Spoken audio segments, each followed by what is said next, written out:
नमस्कार। गांव धनाना, जिला सोनीपत, हरियाणा।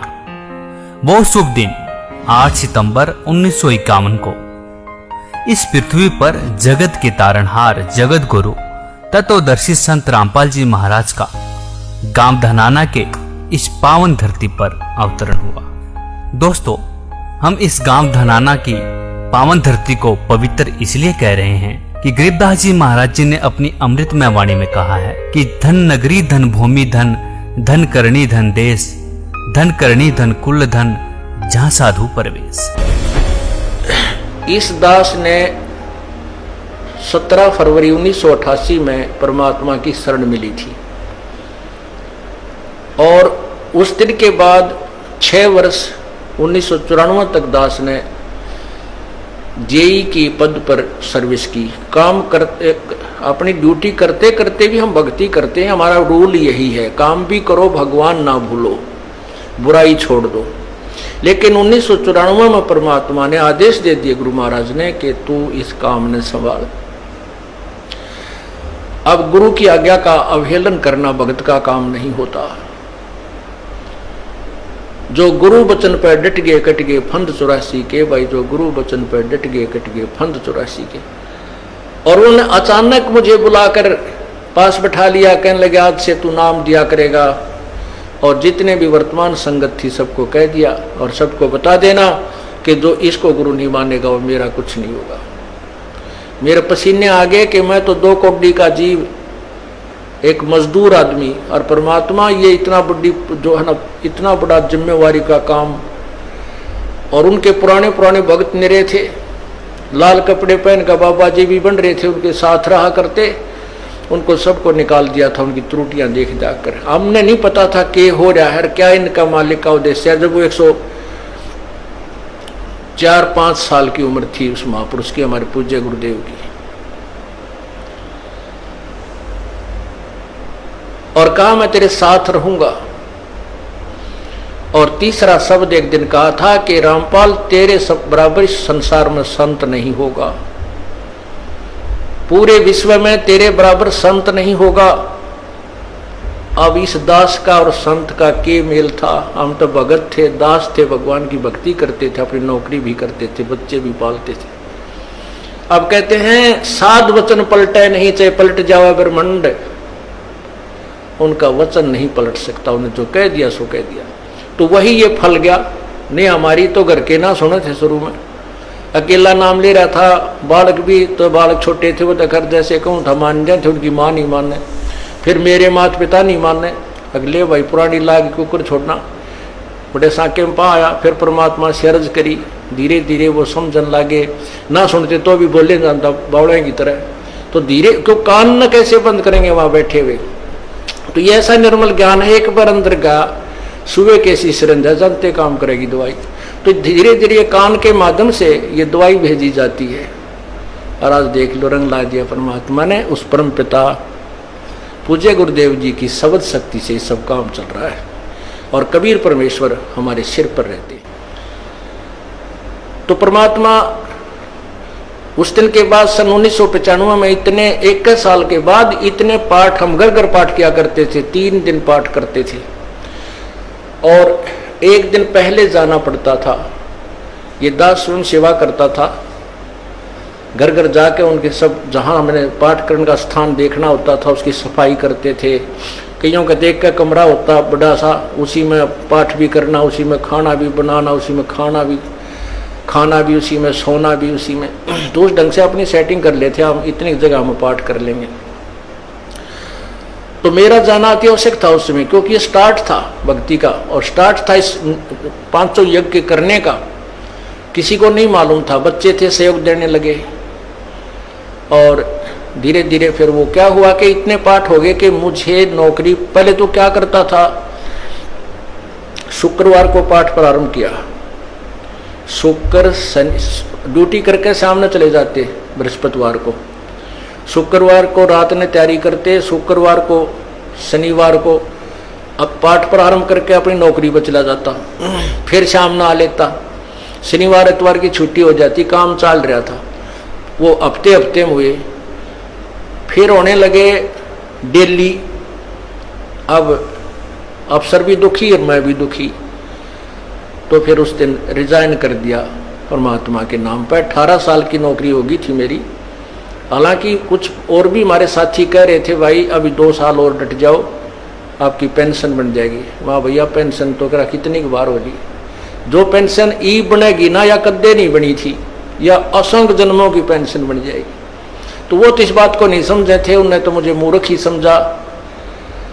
और दास की सौभाग्य था कि मुझे ये नौकरी या मजदूरी मिल गई भगवान की और उसकी पुण्यात्माओं को दलदल से निकालने की। कहते आत्म प्राण उद्धार ही ऐसा धर्म नहीं और। धर्म तो और भी है, दान करते हैं, भूखों को भोजन देते हैं, ऐसा है कि सहाय करते हैं, लेकिन जो आत्म प्राण उद्धारी ऐसा धर्म नहीं और। धर्म तो ये भी है जो गौशाला बना रखी है। धर्म वो भी है जो चिड़िया ऊपर चुग्गा डाल देते हो पशु पक्षियों को। वो भी विकलांगों के जो ऑपरेशन वगैरह कराए जा रहे हैं वो भी धर्म है। अनाथ आश्रम है वो भी धर्म है। लेकिन जो आज गऊ हैं उनकी सेवा कर रहे हैं, अच्छी है, क्योंकि कोई भी प्राणी है, चाहे भैंस है, पशु है, कोई किसी प्रकार का, सबकी सेवा हमने इसी दृष्टिकोण से करनी चाहिए, क्योंकि सब में एक जैसा जीव, वो भी धर्म है। लेकिन अब तो वो आज वो गाय है, आज कोई भैंस है, और जन्म होने के बाद फिर वो सूअर की जूनी में जा सकती है। उस बीमारी तो कौन छुटावेगा उसको। तो ये ज्ञान, ये भक्ति, ये आत्मा इस जीव को उद्धार करेगी।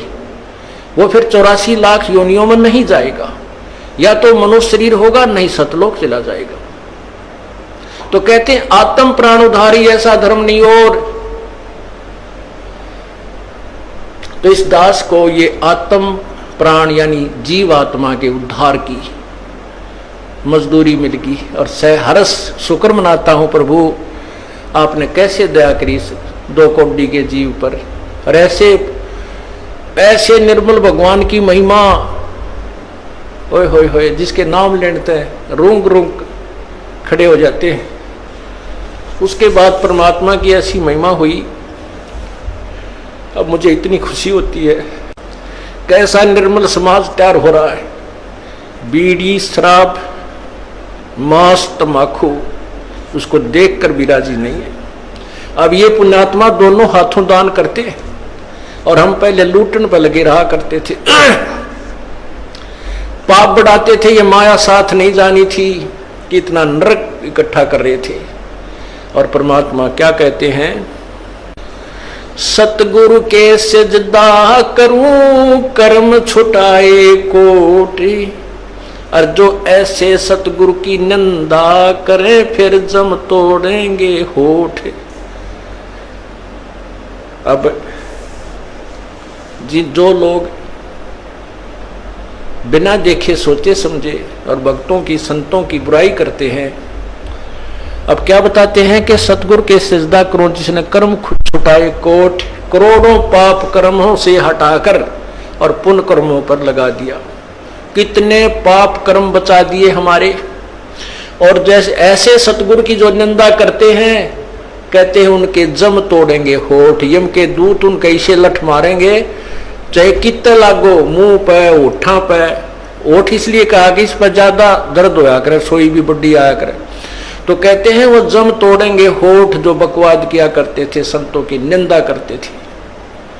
नित्यानंद जी महाराज ने यहां तक कहा है, भाई तू ना मानता ना, ठीक है, अपना और काम कर ले और कुछ कह सुन ले, पर संत की निंदा मत करिए, ये तेरे लिए बहुत जबरदस्त पाप बन जाएगा। लेकिन जो इस मार्ग से परिचित नहीं, वो नादान बच्चे आग में हाथ दे देते, बिजली के तार को छू लेते, और ज्ञान होता सत्संग से, और सत्संग में ये काल नहीं आने देता। तो उस दिन के बाद परमात्मा की ऐसी रजा हुई कि बाग लाग गया भगवान का। और यही प्रार्थना करता रहा, परमात्मा तेरे बच्चे तुझे समझे पहचाने, दास को ये नौकरी दी है, इसमें सफल भी आप ही करोगे। इन लोगों ने तो आपको भी नहीं बख्शा था, जब जिसमें आप यहां आए थे, काशी में 120 वर्ष रहकर गए, सारा जीवन आपके पीछे पड़े रहे, उन दुष्ट आत्मा स्वार्थियों ने अपने स्वार्थ के लिए जनता को सत्य ज्ञान नहीं समझने दिया और परमात्मा को बहुत यातनाएं दी गई। अब उनकी जो यातनाओं, उनके साथ जो हुए संघर्ष को देखकर इस दास का दिल डटा हुआ है कि हमारे साथ तो अभी कुछ भी ना हुआ है। जो उस परमात्मा के साथ कितना तेल के कढ़ाई में डाल दिए, कितना काट काट के घेर दिए, कितना कुएं में डाल के ऊपर तो डले ठोक दिए, फिर भी डोके न पाए। वो तो समर्थ थे और जनता कुछ नहीं बिगाड़ सकी और ना ही उनको समझ सकी। समझना चाहिए था, कुछ लोग समझे भी थे, लेकिन बाद में फिर वो ठीक ढंग से ना लगे तो भगवान ने उनको स्वयं ही रिजेक्ट कर दिया था। परमात्मा क्या बताया करते थे, कैसा ऑथेंटिक उदाहरण दिया करते थे। अपने आत्माओं क्या बताते हैं, भाई सिर साटे की भक्ति है और कछो नहीं बात, सिर के साटे पाई यो अवगत अलख अनाथ। अब शीश कैसे देना है, शीश ये नहीं भाई काट के सिर चढ़ा दे भगवान के चरणों में, ऐसे नहीं। जैसे आपको परसों के सत्संग में सुना था कि गुरुदेव को समर्पण कर दिया जाए। समर्पण का अर्थ यह है कि जो आज्ञा दे वही की जाए, चाहे वो बुरा लग रहा है चाहे अच्छा लग रहा है, उसमें हमारा हित है, अति हित होता है। और संत क्या कहते हैं, भाई बीड़ी शराब मांस खुइये मत पीना। संत कहते हैं चोरी जारी नहीं करना, डाके ना डालना, किसी की जेब ना काटना, ये महापाप है तेरे लिए। अपना करके खाना बेटा, भगवान भजना, इससे तेरा कल्याण होगा। और हम यही वचन नहीं मानेंगे तो फिर यहाँ स्कूल में आने की आवश्यकता क्या है, इस विद्यालय में सत्संग में आने की आवश्यकता क्या है। हम गलतियां भी गलती पे गलती करते रहे और फिर सत्संग में भी आ रहे हैं तो वो फेल हो जाएंगे विद्यार्थी, वो पास नहीं हो पाएंगे।